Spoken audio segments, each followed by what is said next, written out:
Om Shanti. Good morning. 13/3/2024। मीठे बच्चे, सारी दुनिया में तुम्हारे जैसा पद्मापदम भाग्यशाली स्टूडेंट कोई नहीं। तुम्हें स्वयं ज्ञान सागर बाप टीचर बन करके पढ़ा रहे हैं। प्रश्न है, कौन सा शौक सदा बना रहे तो मोह की रगे टूट जाएगी। उत्तर, सर्विस करने का शौक बना रहे तो मोह की रगे टूट जाएगी। सदा बुद्धि में याद रहे कि इन आँखों से जो कुछ भी देखते हो यह सब विनाश हो जाएगा। इसे देखते हुए भी नहीं देखना है। बाबा की श्रीमत है, hear no evil, see no evil. ओम शांति। शिव भगवान आज मीठे मीठे शालिग्रामों अर्थात रूहानी बच्चों के प्रति, ये तो बच्चे समझते हैं हम सतयुगी आदि सनातन पवित्र देवी देवता धर्म के थे, तो यह याद रखना है।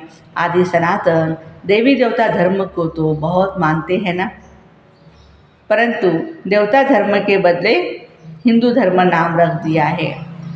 तुम जानते हो हम आदि सनातन कौन थे, फिर पुनर्जन्म लेते लेते यह बने। यह भगवान बैठ समझाते हैं, भगवान कोई देहधारी मनुष्य नहीं है और सबको अपने अपनी देह है।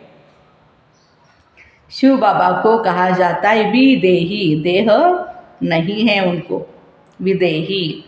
उनको अपनी देह नहीं है और सबको अपनी अपनी देह है, तो अपने को ही ऐसा विदेही समझना कितना मीठा लगता है। हम क्या थे अब क्या बन रहे हैं, यह ड्रामा कैसा बना हुआ है, ये भी तुम बच्चे ही समझते हो। यह देवी देवता धर्म ही पवित्र गृहस्थ आश्रम था, अभी आश्रम तो कोई भी है नहीं। तुम जानते हो अभी हम आदि सनातन देवी देवता धर्म की स्थापना कर रहे हैं। हिंदू नाम तो अभी रखा है, आदि सनातन हिंदू धर्म तो है नहीं। बाबा ने बहुत बार कहा है आदि सनातन धर्म वालों को समझाओ, बोलो इसमें लिखो आदि सनातन देवी देवता पवित्र धर्म के हो या हिंदू धर्म के हो।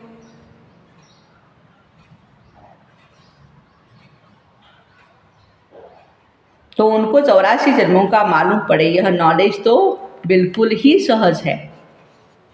सिर्फ लाखों वर्ष कह देने से मूझ जाते हैं मनुष्य। यह भी ड्रामा में नूंद है।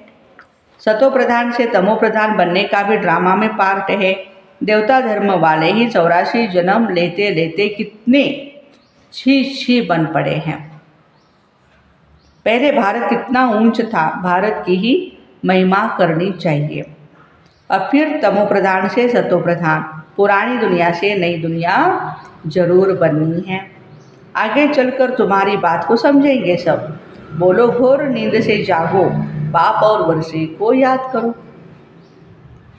तुम बच्चों को सारा दिन खुशी रहनी चाहिए। सारी दुनिया में, सारे भारत में तुम्हारे जैसे पद्मा पदम भाग्यशाली स्टूडेंट और कोई भी नहीं है। स्वयं भगवान हमें पढ़ाते हैं भाई, कितने हम लकी स्टार हैं। समझते हो जो हम थे वही फिर बनेंगे, छांट करके फिर वही निकलेंगे, इसमें तुम मूंझो मत। प्रदर्शनी में थोड़ा भी सुन करके जाते हैं ना, थोड़ा भी सुन करके जाते हैं तो भी वो प्रजा में आएंगे। देखो ज्ञान से कितनी बड़ी प्राप्ति होती है। थोड़ा भी सुनेंगे तो भी वो सतयुग में आएंगे। तो बाबा कहते हैं कि अविनाशी ज्ञान धन का कभी भी विनाश नहीं होता है। दिन प्रतिदिन तुम्हारी संस्था जोर भरती जाएगी, भगवान वाच है। फिर ढेरों के ढेर तुम्हारे पास आएंगे। धीरे धीरे धर्म की स्थापना होती है। जब कोई बड़ा आदमी बाहर से आता है तो उनका मुख देखने के लिए कितने ढेर मनुष्य आते हैं। यहाँ तो वो बात नहीं, तुम जानते हो इस दुनिया में जो भी चीज़ें हैं सब विनाशी है, उन्हें नहीं देखना है। सी नो इविल। यह किचड़ा तो भस्म होने वाला है। क्या है? बाबा कहते हैं सारा किचड़ा भस्म होने वाला है। संगम युग को कोई भी नहीं जानते हैं। इतना सिर्फ याद करो, यह संगम युग है और हमें सबको घर जाना है।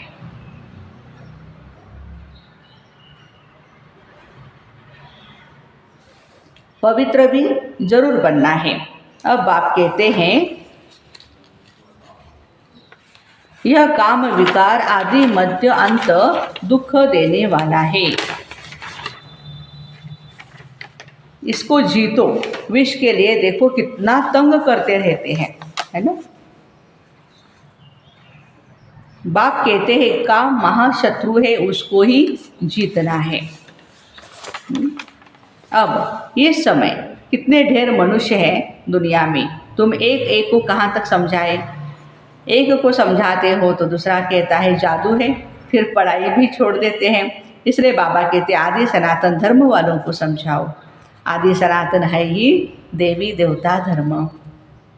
तुम समझाते हो इन लक्ष्मी नारायण ने यह पद कैसे पाया, मनुष्य से देवता कैसे बने। जरूर अंतिम जन्म होगा ना, 84 जन्म पूरे कर फिर यह बने। जिनको सर्विस का शौक है वो तो बस इसमें ही लगे रहते हैं। तो प्राणेश्वर बाप दादा कहते हैं कि काम महाशत्रु है, उसको ही जीतना है। अब इस समय कितने ढेर मनुष्य है दुनिया में, तुम एक एक को कहाँ तक समझाएंगे। एक को समझाते तो दूसरा कहता है जादू है। अच्छा, तो जिनको सर्विस का बहुत शौक है ना, तो सर्विस में लगे रहते हैं और सब तरफ से मोह की रगें टूट जाती हैं। अब हम इन आँखों से जो कुछ देखते हैं इसको भूलना है, जैसे कि देखते ही नहीं। सी नो इविल। मनुष्य तो बंदरों का चित्र बना देते हैं, समझते कुछ भी नहीं। बच्चियाँ कितनी मेहनत करती हैं, बाबा उन्हें ऑफरिंग देते हैं जो समझाकर लायक बनाती है।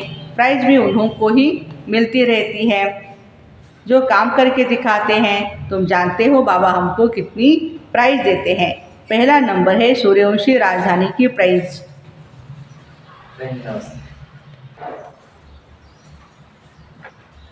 तो बाबा कहते हैं कि मोह की रगें टूट जानी चाहिए। बच्चियाँ कितनी मेहनत करती हैं, बाबा उन्हें ऑफरिंग देते हैं जो समझा करके लायक बनाती है। पहला नंबर है सूर्यवंशी राजधानी की प्राइज़। सेकंड नंबर है चंद्रवंशी की प्राइज़। नंबर वार तो है। हाँ, बाबा कहते हैं यज्ञ तप करने से मेरे को कोई नहीं मिलते। कितने पाप आत्मा बनते हैं, पुण्यात्मा कोई बन न सके, बाबा आकर पुण्यात्मा बनाते हैं। एक है हद का दान पुण्य, दूसरा है बेहद का।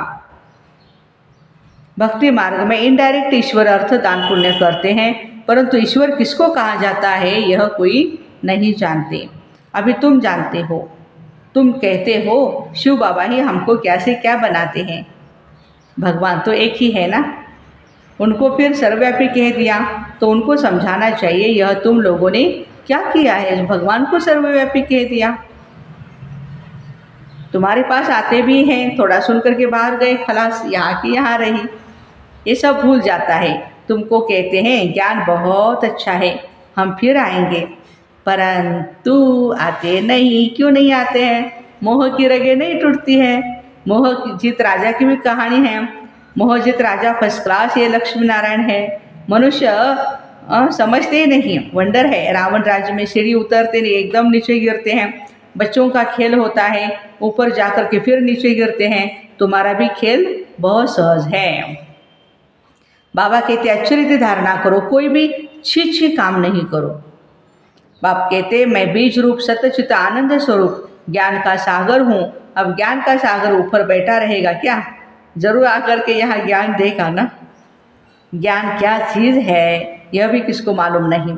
अब बाप कहते मैं तुमको पढ़ाने आता हूँ, रेगुलर पढ़ना चाहिए, एक दिन भी पढ़ाई मिस नहीं करनी चाहिए।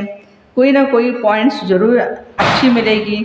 मुरली नहीं पढ़ेंगे तो ज़रूर पॉइंट्स भी क्या होगा, मिस हो जाएंगे। अथाह पॉइंट्स है, ये भी तुमको समझाना है। तुम भारतवासी आदि सनातन देवी देवता धर्म के थे। अभी कितने ढेर धर्म हैं। फिर हिस्ट्री मस्ट रिपीट। ये चढ़ने और उतरने की सीढ़ी है। जैसे जिन्न को हुक्म दिया था सीढ़ी उतरो चढ़ो, उतरो चढ़ो।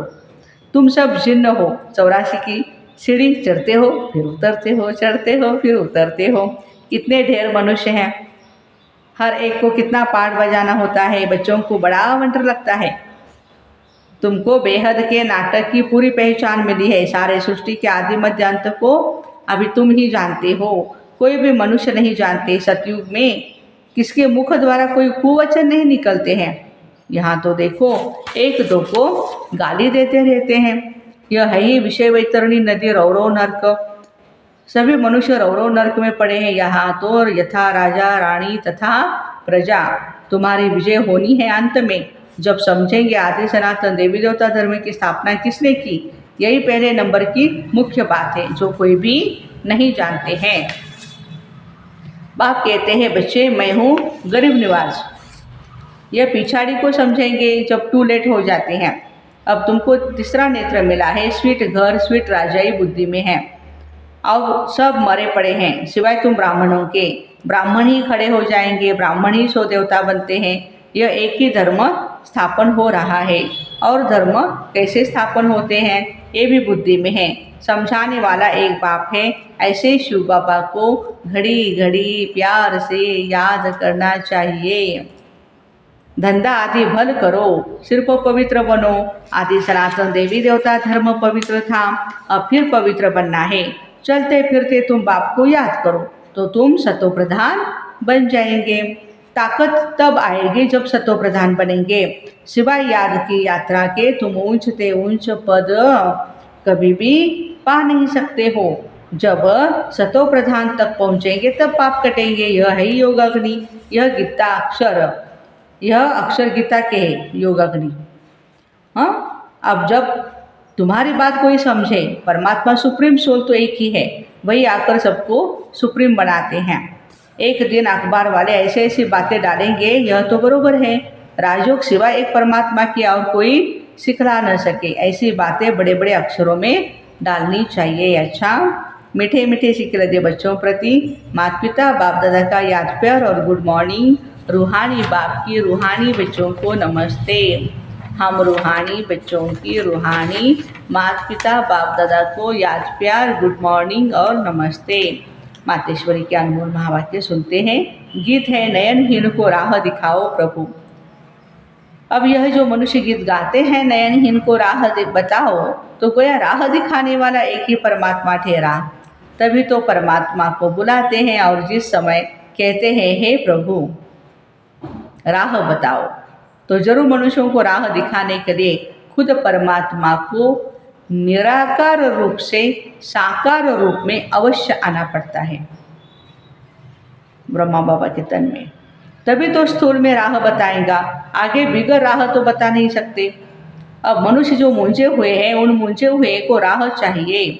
इसलिए परमात्मा को कहते हैं नयनहीन को राह दिखाओ प्रभु।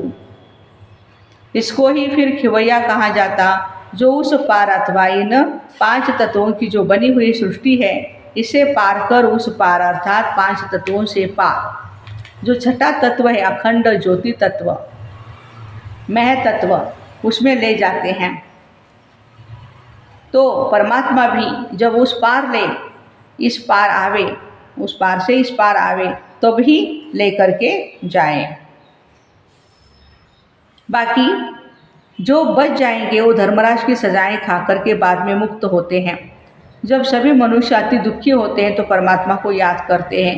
परमात्मा इस कांटों की दुनिया से ले चल फूलों की छाँव में, इसे सिद्ध है जरूर वो कोई फूलों की छाँव वाली सुंदर दुनिया होगी। अब यह तो सभी मनुष्य जानते हैं, अब का जो संसार है ना कांटों से भरा है, जिस कारण मनुष्य दुख और अशांति को प्राप्त करते हैं और याद फिर फूलों की दुनिया को करते हैं। तो जरूर वो भी कोई दुनिया होगी जिस दुनिया के संस्कार आत्मा में भरे हुए हैं। अब यह हम जानते हैं दुख अशांति यह सब कर्म बंधन का ही हिसाब किताब है। राजा से लेकर रंक तक हर एक मनुष्य मात्र इस हिसाब में पूरे जकड़े हुए हैं। इसलिए परमात्मा तो खुद कहता है अब का संसार कलयुग है, तो सारा कर्म बंधन का बना हुआ है। आगे का संसार सतयुग था जिसको फूलों की दुनिया कहते हैं। अब वो है कर्म बंधन से रहित जीवन मुक्त देवी देवताओं का राज्य जो अब है नहीं। अब यह जो हम जीवन मुक्त कहते हैं इसका मतलब ये नहीं कि हम कोई देह से मुक्त थे, उन्हों को कोई देह का भान नहीं था। मगर वो देह में होते हुए भी दुख को प्राप्त नहीं करते थे। गोया वहाँ कोई भी कर्म बंधन का मामला नहीं है। वो जीवन लेते हैं, जीवन छोड़ते हैं। मातेश्वरी बोल रहे हैं, आदि मध्य अंत सुख को प्राप्त करते हैं। तो जीवन मुक्ति का मतलब ये है जीवन होते हुए कर्मातीत। अब यह सारी दुनिया 5 विकारों में पूरी की पूरी चकड़ी हुई है, मानो 5 विकारों का पूरा पूरा वास है यहाँ। परंतु मनुष्य में इतनी ताकत नहीं है जो इन 5 भूतों को जीत सके। तभी परमात्मा खुद आकर के हमें 5 भूतों से छुड़ाते हैं और भविष्य प्रारब्ध देवी देवता पद प्राप्त कराते हैं। अच्छा, ओम शांति। धारणा के लिए मुख्य सार है, सूर्यवंशी राजधानी की प्राइज लेने के लिए बाप दादा की ऑफरिंग लेनी है, सर्विस करके दिखाना है, मोह की रगे तोड़ देनी है। ज्ञान सागर विदेही बाप स्वयं पढ़ाने के लिए आते हैं, इसलिए रोज पढ़ना है, एक दिन भी पढ़ाई मिस नहीं करनी है। बाप समान विदेही बनने का पुरुषार्थ करना है। वरदान है, अपने प्रैक्टिकल जीवन के प्रूफ द्वारा साइलेंस की शक्ति का आवाज़ फैलाने वाले विशेष सेवाधारी भव। हर एक को साइलेंस की शक्ति का अनुभव कराना यह विशेष सेवा है। जैसे साइंस की पावर नामी ग्रामी है, ऐसे साइलेंस पावर भी नामी ग्रामी हो जाए। सबके मुख से आवाज़ निकले, साइलेंस पावर साइंस से भी ऊंची है। वह दिन भी आना है। साइलेंस के पावर की प्रत्यक्षता अर्थात बाप की प्रत्यक्षता साइलेंस पावर का प्रैक्टिकल प्रूफ है। आप सबकी सुंदर जीवन, हर एक चलते फिरते पीस के मॉडल दिखाई दे, शांति दूत दिखाई दे। तो साइंस वालों की नज़र भी साइलेंस वालों पर ही जाएगी। ऐसी सेवा करो ना। तब बाप कहते हैं कि इसे कहेंगे विशेष सेवाधारी। स्लोगन है, सेवा और स्थिति का बैलेंस रखो तो सर्व की ब्लेसिंग मिलती रहेगी। सेवा और स्थिति का बैलेंस रखो तो सर्व की ब्लेसिंग मिलती रहेगी। तो ऐसे अपने प्रैक्टिकल जीवन के प्रूफ द्वारा साइलेंस की शक्ति का आवाज़ फैलाने वाले विशेष सेवाधारी भाई बहनों को ओम शांति। Have a nice day.